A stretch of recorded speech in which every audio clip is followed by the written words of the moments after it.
మేషరాశి వారు జాగ్రత్త పడండి. ఈ శక్తి మీ ఇంటిలో నుండి బయటికి వెళ్ళిపోతుంది. మీరు అజాగ్రత్తగా ఉంటే ఆ శక్తి ఎప్పటికీ తిరిగి రాదు. మీరు కటిక దరిద్రాన్ని అనుభవించవలసి వస్తుంది. ఇంతకీ ఆ శక్తి ఏమిటి అని ఆలోచిస్తున్నారా? ఆ శక్తి ఆల్రెడీ మీ ఇంటి చుట్టూ ప్రక్కల తిరుగుతుంది. ఆ శక్తి ఏమిటో తెలిస్తే మీ కాళ్ళు చేతులు వణికిపోతాయి. ఈ మాటలు మీరు ఇప్పుడు వింటున్నారంటే ఇది అనుకోకుండా జరిగిందని అనుకోవద్దు. ఈ లోకంలో ఏదీ ఊరికే జరగదు. గాలికి రాలే ఆకు వెనుక కూడా దేవుడి సంకల్పం ఉంటుంది. జ్యోతిష్య చక్రంలో మేషరాశి వారికి ఒక విశేష స్థానం ఉంది. ఈ రాశిలో పుట్టిన వారి జీవితంలో మరికొన్ని రోజులలో ఒక పెద్ద మార్పు రాబోతుంది. ఆ మార్పుకు మిమ్మల్ని సిద్ధం చేయడానికే ఈ సమాచారం మీ దాకా వచ్చింది. బహుశా మీ జీవితం పూర్తిగా మారడానికి కొన్ని గంటల ముందే మీరు ఇది చూస్తారేమో. ఈ క్షణం ఇది మీకు కనిపించిందంటే అది ఖచ్చితంగా ఆ అమ్మవారి దయ మీపై ఉండటం వల్లే జరిగింది. మీరు గతం నుండి పడుతున్న బాధ, మీ ఒంటరితనం, మీ కన్నీళ్లు అన్నీ ఆ తల్లి చూసింది. నా బిడ్డ పడిన కష్టం చాలు అని ఆ దయగల తల్లి మిమ్మల్ని కరుణించింది. అందుకే మీరు ఈ మాటలు వింటున్నారు. ఇది కేవలం ఉత్త మాటలు కాదు, మనసుతో తెలుసుకోవలసిన దైవ అనుభవం. మీరు కలలో కూడా అనుకోని ఒక పెద్ద అద్భుతం మీ జీవితంలో జరగబోయే సమయం వచ్చింది. ఈ క్షణం నుండి మీ జీవితం మారబోతోంది. మీ రాత మారబోతోంది. ఇది నిజం. త్వరలోనే మీరే ఇది చూస్తారు. గడిచిన జీవితం ఒకలా ఉంది, రాబోయే జీవితం మరోలా ఉంటుంది. ఇప్పటి వరకు మీ దారి ముళ్ళు రాళ్లతో కష్టంగా ఉండి ఉండవచ్చు. ప్రతి అడుగు వేదనతో పోరాటంతో గడిచి ఉండవచ్చు. కానీ ఇకపై మీ దారి పూల బాటల సుగంధ పరిమళాలతో నిండినట్లుగా సులభంగా మారబోతోంది. ఆ మంచి మార్పుకు ఇదే ఆరంభం. మీ మంచి భవిష్యత్తుకు ఇదే స్వాగతం. ఈ మాటలు మీ దాకా చేరటం కూడా దేవుడి నిర్ణయమే. కానీ దీన్ని కేవలం ఒక సాధారణ వీడియోగా చూసి అర్థం చేసుకోకపోతే జీవితం అర్థం కాని గందరగోళంగా మిగిలిపోతుంది. నిర్ణయం మీదే. మీ జీవితాన్ని శాశ్వతంగా పూర్తిగా మంచి వైపు మార్చే కొన్ని విలువైన క్షణాలు రాబోతూ ఉన్నాయి. వాటిని అందుకోవడానికి మీరు సిద్ధంగా ఉండండి. గడియారం చప్పుడు మీ పాత కష్టాలకు వీడ్కోలు చెప్తూ మీ మంచి భవిష్యత్తుకు దారి చూపిస్తుందని అనుకోండి. మిమ్మల్ని మీరు కొత్తగా మార్చుకునే మంచి సమయం చాలా వేగంగా దగ్గరకు వస్తుంది.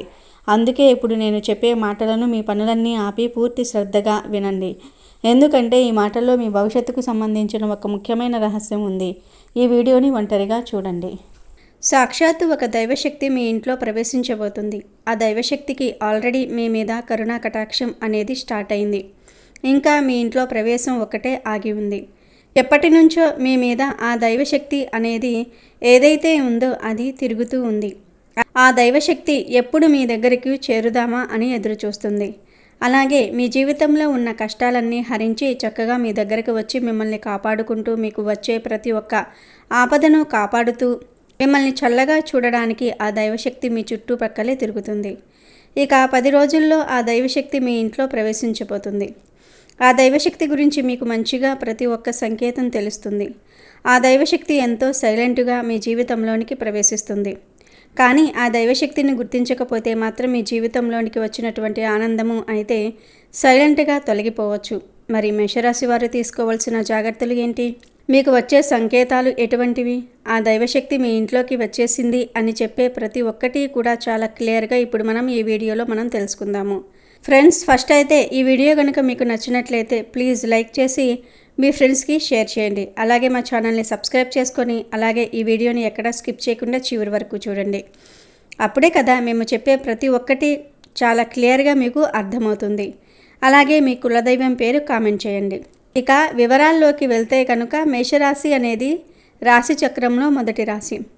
అశ్విని నక్షత్రంలోని 1, 2, 3, 4 పాదాలు, భరిణి నక్షత్రంలోని 1, 2, 3, 4 పాదాలు, కృతికా నక్షత్రం 1వ పాదంలో జన్మించిన వారు మేషరాశికి చెందుతారు. ఈ రాశికి అధిపతి కుజుడు లేదా మంగళుడు.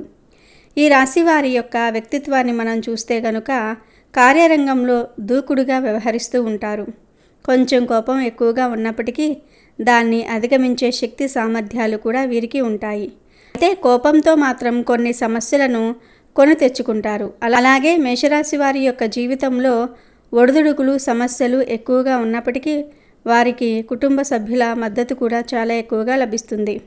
అంటే వాటిని అధిగమించడానికి మీ కుటుంబ సభ్యుల నుండి సంపూర్ణ మద్దతు మీకు లభిస్తుంది. ఈ రాశిని అగ్నితత్వంతో పోలుస్తారు కాబట్టి ఈ మేషరాశి వ్యక్తులు భగభగా మండే తత్వంతో ఉంటారు. కోపాన్ని, పౌరుషాన్ని కూడా ప్రదర్శిస్తూ ఉంటారు. కొన్ని సందర్భాల్లో వారికి ఏది తోస్తే అది చేస్తూ ఉంటారు. ఇది వీరి యొక్క జీవితంలో కొన్ని సందర్భాల్లో సమస్యలను తెచ్చిపెడుతుందనే చెప్పుకోవాలి. అయితే మేషరాశి వారిలో మొండితనం కూడా కాస్త ఎక్కువగానే ఉంటుంది అని చెప్పుకోవాలి. మాట దక్కించుకోవటం కోసం కొన్నిసార్లు క్రూరత్వం వహించే అవకాశం కూడా ఉంటుంది. అయితే ముఖ్యంగా మేషరాశి జాతకుల యొక్క జీవితంలో అధికంగా శ్రమించి అనేకమైన బాధ్యతలు నెరవేర్చిన తర్వాత మాత్రమే వీరు ఉన్నత శిఖరాలను అధిరోహించగలుగుతారు. అంటే ఏది కూడా అంత సులువుగా సాధించలేరు. అతి కష్టం మీద మాత్రమే ఫలితాలను వీరు సాధించగలుగుతారు. బాల్యంలో కష్టాలు ఎక్కువగా అనుభవిస్తారు. యవ్వనంలో స్నేహితులకు, బంధువులకు దూరంగా వెళ్లాల్సిన పరిస్థితులు కూడా వీరికి వస్తాయి.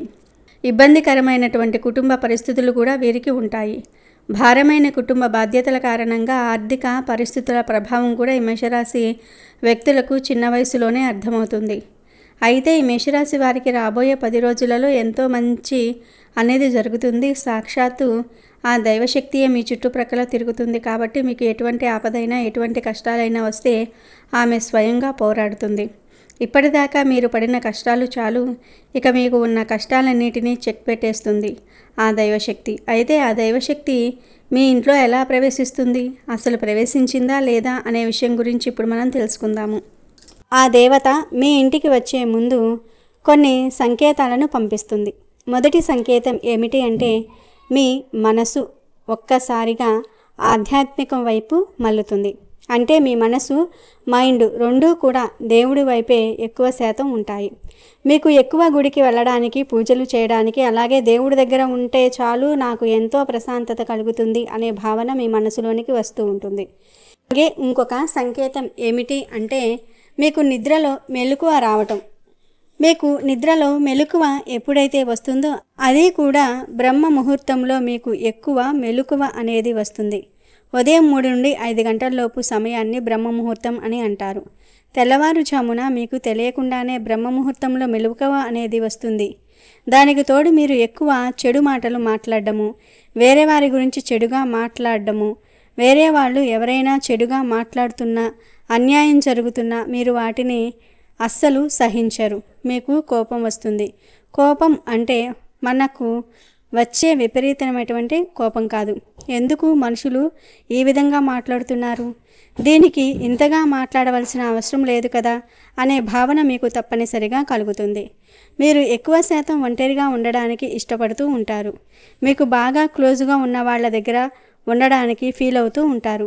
ఎక్కువ శాతం జనాల మధ్యలోనికి వెళ్ళరు. ఎందుకంటే మీరు ఒంటరిగా ఉండి ఆ దేవుడిని స్మరించుకుంటూ ఆమె మీ దగ్గర ఉంటే ఇంకా ఏది అవసరం లేదు అనే భావనను మీరు కలిగి ఉంటారు. అదేవిధంగా మీకు ఏదో ఒక డబ్బుతో సంబంధించినటువంటి ఖర్చు అనేది ఏర్పడుతుంది. అది కూడా మంచిదై ఉంటుంది. ఎలా అంటే ఏదైనా గుడికి లేదంటే దేని కోసమైనా సరే డబ్బులు ఇవ్వడానికి ఆసక్తి చూపుతూ ఉంటారు. ఆ సమయంలో ఏమాత్రం కూడా వెనకాడకుండా మీ శక్తికి తగినట్టుగా సహాయం చేయండి. అలాగే మీరు ఎక్కువ శాతంగా జనాల మధ్యలో కూర్చోరు. వాళ్ళు మాట్లాడే అనవసరమైనటువంటి మాటల మీద మీకు ఏమాత్రము కూడా ఇంట్రెస్ట్ లేకుండా మీకు ఎంతసేపటికి సేవ, అలాగే దేవుణ్ణి స్మరించుకోవటము, మంచి మాటలు వినటము, ప్రశాంతంగా ఒంటరిగా ఉండి మెడిటేషన్ చేసుకోవటం, ఎక్కువ శాతంగా పీస్ ఆఫ్ మైండ్ అనేది మీకు ఉంటుంది. అక్కడే మనకు అర్థమైపోతుంది కదా. మానవుడు అనేవాడు ఎప్పుడు చూసినా డబ్బు మీద, అలాగే దురాశ ఆలోచనలతో ఉంటాడు. మనిషి ఎక్కువగా నేను అది ఎలా పొందాలి అని చెప్పి తన మనసును అలాగే మైండ్ని పరిగెత్తిస్తూ ఉంటాడు. కానీ ఎప్పుడైతే మోహం అనేది తీరిపోతుందో అప్పుడు మంచి రూట్లో నడుస్తాడు. ఆ సమయంలో మనిషికి ఇవన్నీ కూడా ఎక్కువగా చేరువవుతూ ఉంటాయి. కాబట్టి ఈ సంకేతాలన్నీ కూడా మీకు చాలా ఈజీగా తెలుస్తాయి. ఈ సంకేతాలు మీకు రావటం స్టార్ట్ అయితే కనుక ఇక అర్థం చేసుకోండి దైవశక్తి మీ ఇంట్లోకి ప్రవేశించిందని. అక్కడి నుంచి మీకు ఎటువంటి కష్టాలు ఉండవు. అప్పటిదాకా మీరు చేస్తున్నటువంటి ప్రతి పనిలో వచ్చిన ఆటంకాలన్నీ కూడా తీరిపోతాయి. మీకు ఎటువంటి సమస్యలు అనేవి ఉండవు. మీ ఫ్యామిలీ పరంగా, అలాగే మీ ఇంట్లో పిల్లలు, మీ తల్లిదండ్రులు కావచ్చు, వారితో కూడా మీ సంబంధాలు మంచిగా మెరుగుపడతాయి. ఏదైతే స్టెప్ తీసుకోవాలని అనుకుంటూ ఉన్నారో దానికి ఇది మంచి అవకాశం అనే చెప్పాలి. మీకు ప్రమోషన్ రావచ్చు, శాలరీ ఇంక్రిమెంటు అనేవి జరగవచ్చు.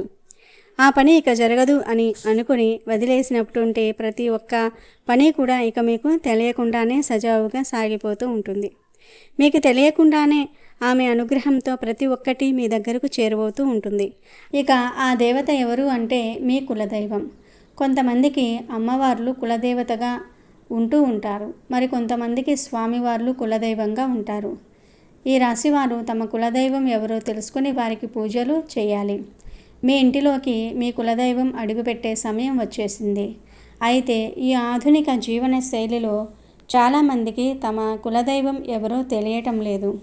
ముఖ్యంగా తాతలు ముత్తాతల కాలం నుండి వస్తున్న ఆచారాలు సాంప్రదాయాలు మరుగున పడటం వల్ల ఈ పరిస్థితి ఏర్పడింది. ఈ రాశివారు తమ కులదైవాన్ని తెలుసుకోవడానికి కొన్ని మార్గాలు కూడా ఉంటాయి.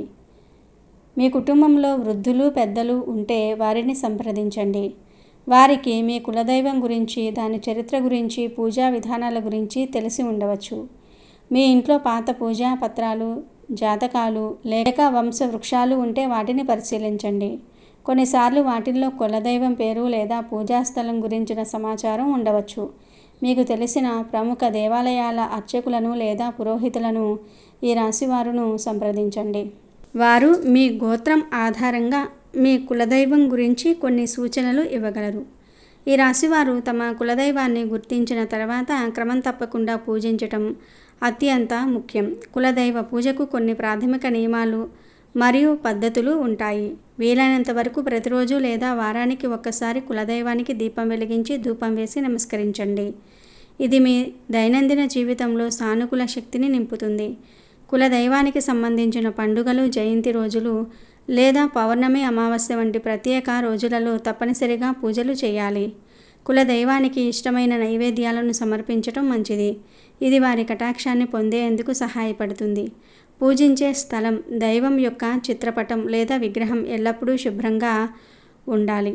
పూజించేటప్పుడు పూర్తి భక్తి శ్రద్ధలతో నిష్ఠతో ఉండాలి.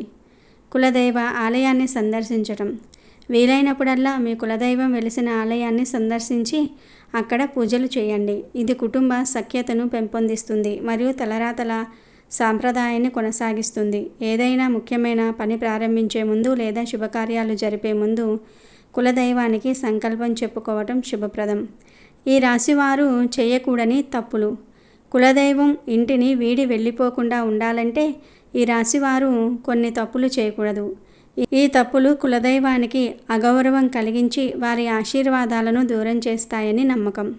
కులదైవం గురించి తెలియకపోయినా తెలిసినా పూజించకుండా ఉండటం అతిపెద్ద తప్పు.